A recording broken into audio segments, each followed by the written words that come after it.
What's up, guys? Welcome back to another video. Today we're gonna be looking at the 12 pool and how to beat it.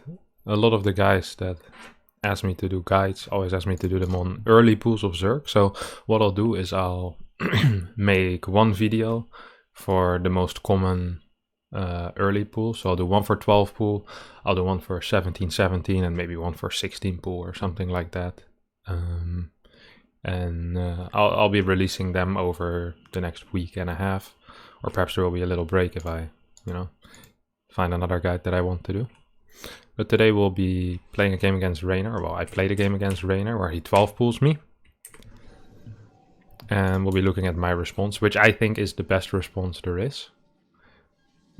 This is a response from a gate scout. So the requirement to hold a 12 pool is that you either pylon scout or gate scout. I actually believe it's easier to hold when you gate scout, because you will know very quickly that it is a 12 pool, because you won't be busy blocking their natural or something like that. And on top of that, you have like 60 more minerals, which helps when building your cyber core in your gateway.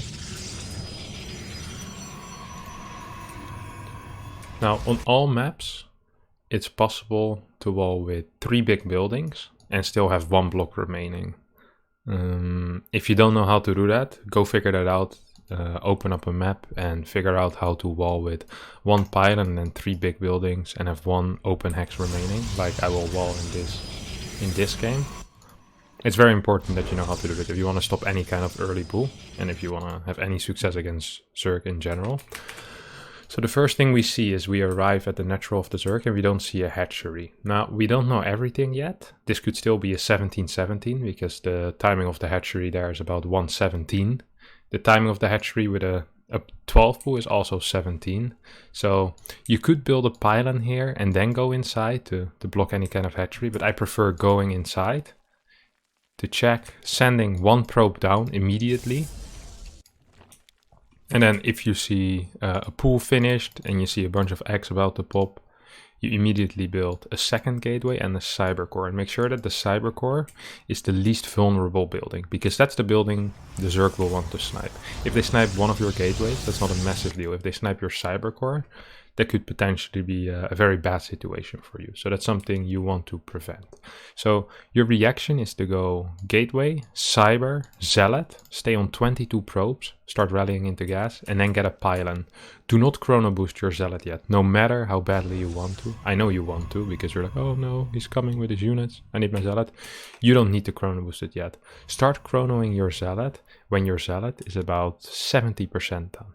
So around this point you start chroning, because your pylon needs to finish. This way you can queue up your second zealot, which we see here, and it will still benefit from that chrono boost. Otherwise you'll get supply block, you only get 1 zealot out and it will suck. So continue probe production up until you have 18 workers on your minerals.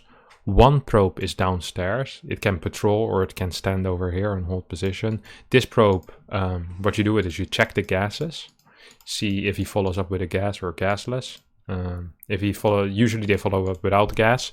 In that case, you send your first 2 adepts across the map. If he does have gas, you don't send your first 2 adepts across the map. You just play patiently. You'll be further ahead, but there's a possibility of a bailing bust or something like that. So you should be safe with the amount of units you have. I'll tell you exactly what to do against when we arrive at that point as well. So don't worry about it. So a second zealot. Now what you want to do here is you want to hit the Zerglings without letting them in. So on one of your control groups you have your zealot, which will be chasing the links, but make sure that they can never truly go by. Like these 2, they're kind of allowed to be over here, and this is your insurance policy. So if you mess up too hard with the zealot, you can always block here with a pylon or with a battery. Now, once your second zealot comes out, you want to continue doing it, and then once this zealot finishes, you chrono boost again on that gateway and start an adept, and on the other gateway you also start an adept. Now, this is the only part of the build where it's gonna be a little bit difficult. Also, I'd like to add, after you build these 2 adepts, you start a 3rd pylon. It isn't super important, but a lot of the time I see people get supply block, so please don't forget it. You try to make sure this cyber doesn't die. Try to not get your zealots caught like I did. So ideally you would want to save your cybercore without losing the zealots. But if it's not possible, what you want to do is you want to kind of micro these zealots away to win as much time as possible for your adept to finish. So what I do here actually isn't completely ideal. Like you want to run away a bit, and you know, you want to play with his heart a little bit. You know, you don't want him to attack this. Well, in this case I lose both of my zealots, which is annoying, but honestly, it's not the end of the world, because I managed to keep my cybercore alive. You see, I have 18 workers on minerals in the main, 3 in the gas. And then after my 2 adepts, I can start my nexus immediately. Now, ideally, you want to have 1 zealot left alive. If that's not the case, that's also fine. You're still in a good spot. And you can start moving out with your 2 adepts. Now, this is the time where if he took a gas behind it, like a very fast gas that you saw with your probe, you don't want to move out with your 2 adepts. A fast gas we would classify as a gas before 1:45. Okay, so if the gas is actually a gas before 2 minutes, so a gas before 2 minutes, you'd have to be a little wary. If it's after 2 minutes, you can always move out with these 2 adepts. But in this case, I can, because I didn't see a gas before 2 minutes.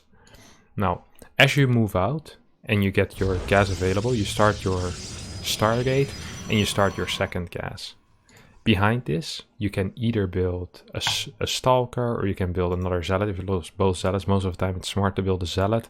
Get your Warp Gate going. You're pretty much set up for a decent mid game. Now, what I like to do is I like to sacrifice these 2. You don't necessarily have to, but you can sacrifice. You just shade into the main and then you walk towards this mineral line. If there's links, you kill them and then you just walk forward. If you see too many links, wherever you're shading, you can cancel.